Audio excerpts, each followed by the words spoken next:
Hello mga yob! Ngayon magluluto ako ng chili garlic. Ang gagamitin ko chicken oil. Marami kasi akong naiipon na mga balat ng manok. Every time na magluluto ako ng manok, kinakat ko kasi yung balat tsaka taba. So, ang unahin natin, pakuluan muna natin itong ating balat ng manok. Mas masarap ito dahil chicken oil ang gagamitin natin. So, turn on na natin yung ating and then, hayaan natin kumulo at maluto. Gagawin natin siyang chicharon. Nakalimutan kong ilagay yung asin. Haluin na muna natin. Pagkatapos, babalikan natin mamaya.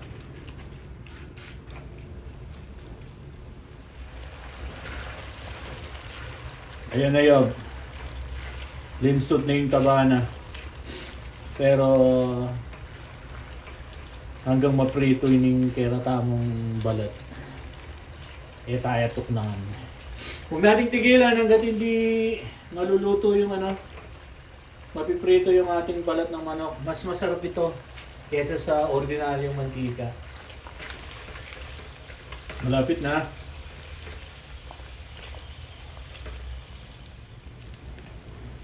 O yun, pwede na to. Okay na to. Ito, pwede nating gawing pulutan. Tanggalin na natin. Sandali. Inahan ko muna yung kalan. Baka masunog. Habang kinukuha ko.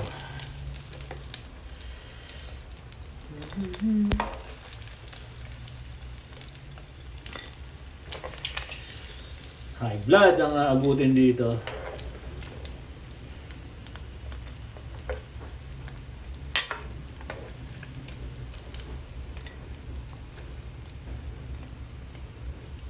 Ang daming lumabas na mantika.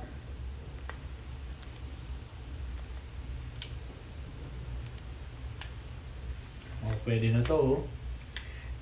Haluan na ng beer. Ngayon naman bilalagyan na natin yung ating bawang.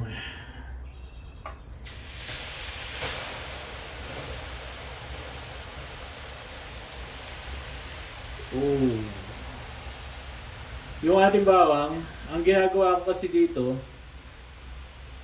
pag medyo golden brown na siya, doon ko ilalagay yung sili. Sindihan ko muna yung kalan kasi pinatay ko. Masyado mainit yung ating mantika.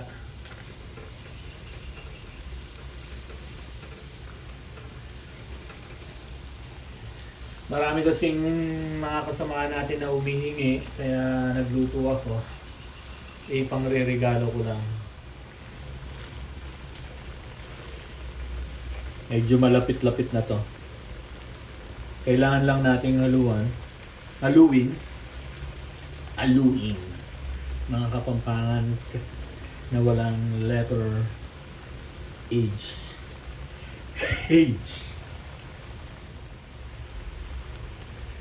Ito na. Pwede na to.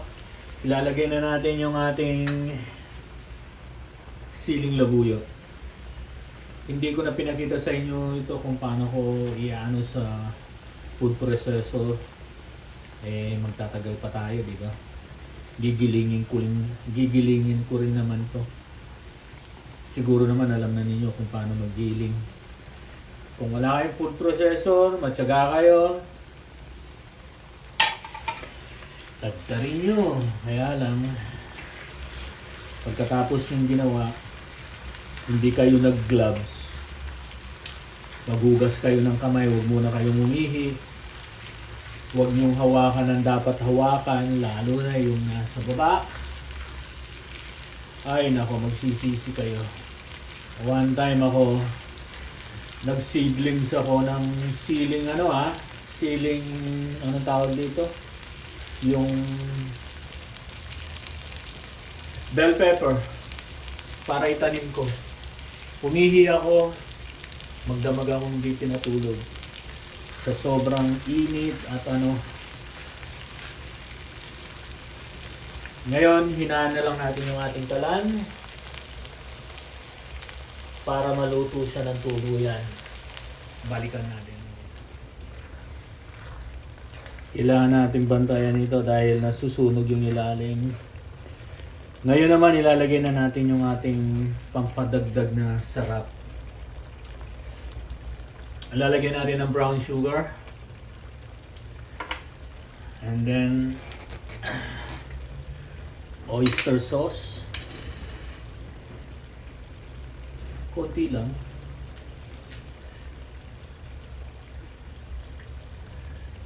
Tapos konting toyo.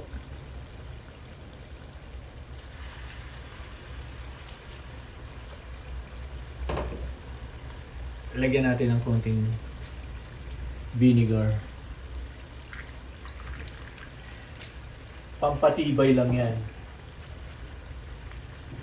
Version ko to Baka naman sasabihin niyo kung ano-ano yung mga pinaglalagay ko.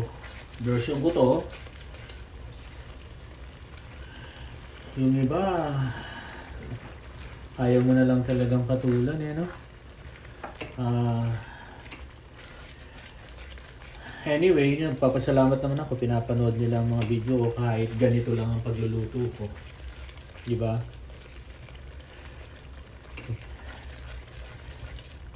Salamat sa inyo. Napapansin nyo ako kahit minsan hindi na tama yung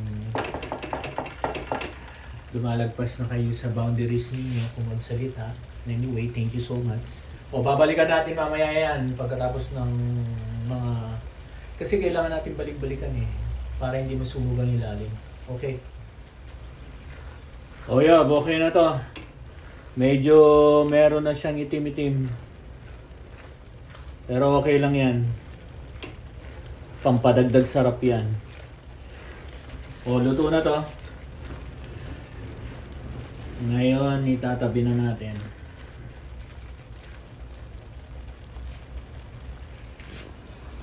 Yup. Eto na siya. Luto na siya.